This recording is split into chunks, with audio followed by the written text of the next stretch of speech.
ظالموں پہ لعنت کرتا رہا اور کوشش یہ تھی کہ یہ لعین ہمارے شہر میں نہ رکیں۔ چلتے چلتے یزید کا قافلہ شہر قرطان تک پہنچا تو وہ لوگ پہلے ہی باخبر ہو چکے تھے کہ یزید نے نواسہ رسول کو قتل کیا ہے، آل محمد کو گرفتار کیا ہے، تو انہوں نے اپنے شہر کے دروازے بند کیے ہوئے تھے۔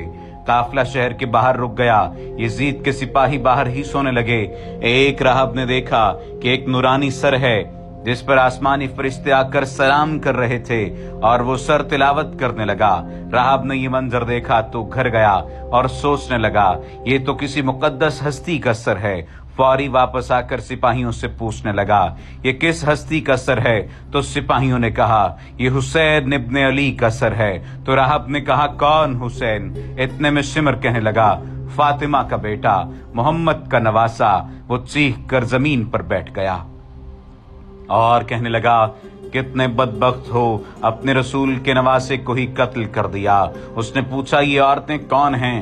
تو کہنے لگے یہ رسول اللہ کی بیٹیاں ہیں، نواسیاں ہیں۔ راہب کہنے لگا مجھے یہ سر ایک رات کے لیے دے دو۔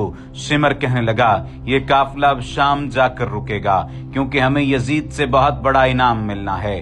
راہب نے کہا میرے پاس 10,000 درہم ہیں اور سر مجھے ایک رات کے لیے دے دو۔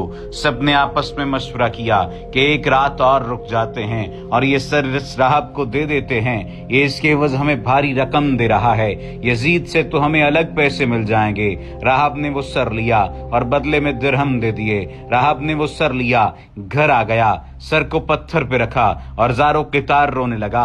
اتنے میں پتھر سے آواز آئی اے راہب یاد کر وہ وقت جب تو میرے نانا کے پاس آیا دعا کروانے، تیری اولاد نہیں تھی، تیرے مقدر میں اولاد نہیں تھی، اللہ نے تجھے 7 بیٹے دعا سے عطا کیے تھے اور تم نے کہا تھا ایک مرتبہ میرے گھر آنا۔ لو راہب آج میں تمہارے گھر آ گیا۔ راہب زور زور سے رونے لگا کہ اے میرے آقا حسین مجھے معاف کر دیجئے، اگر مجھے معلوم ہوتا تو میں بھی آپ کے قدموں پر قربان ہو جاتا۔ امام حسین نے فرمایا اے راہب اللہ کی مرضی یہی ہے کیونکہ دین اسلام میرے خون سے زندہ ہوگا۔ پوری رات وہ سر راہب سے گفتگو کرتا رہا۔ صبح ہوئی تو راہب نے سوچا میں کیسے امام حسین کا سر لشکر یزید کو دے دوں۔ اس نے اپنے 7 بیٹوں میں سے ایک بیٹے کا سر قلم کیا اور شمر کو جا کر دیا۔ شمر نے کہا یہ تو حسین کا سر نہیں۔ واپس آیا تو اس نے دوسرے بیٹے کا سر کاٹ کر دیا۔ شمر نے پہچان لیا، یوں راہب نے اپنے 7 بیٹے قربان کر دیے امام حسین علیہ السلام کے عشق میں۔ شمر نے کہا اے راہب وعدہ خلافی نہ کرو، پورے خاندان کو قتل کر دیں گے۔ جیسے ہی وہ واپس پہنچا تو امام حسین کے سر سے آواز آئی اپنے 7 بیٹوں کے سر ان کے تن کے پاس رکھو، وہ سب اللہ کے کرم سے زندہ ہو جائیں گے۔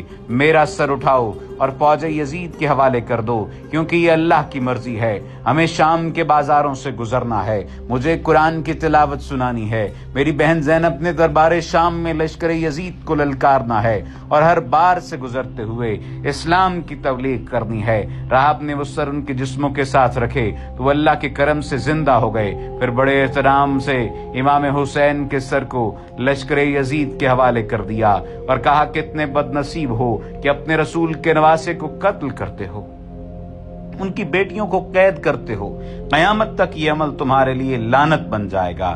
ناظرین کرام امام حسین کا معجزہ دیکھیے، آج بھی اس پتھر سے امام حسین کا تازہ خون جاری ہوتا ہے۔ اگر آپ کبھی وہ پتھر دیکھیں تو حیران رہ جائیں گے، اس میں خون بہتا نظر آئے گا۔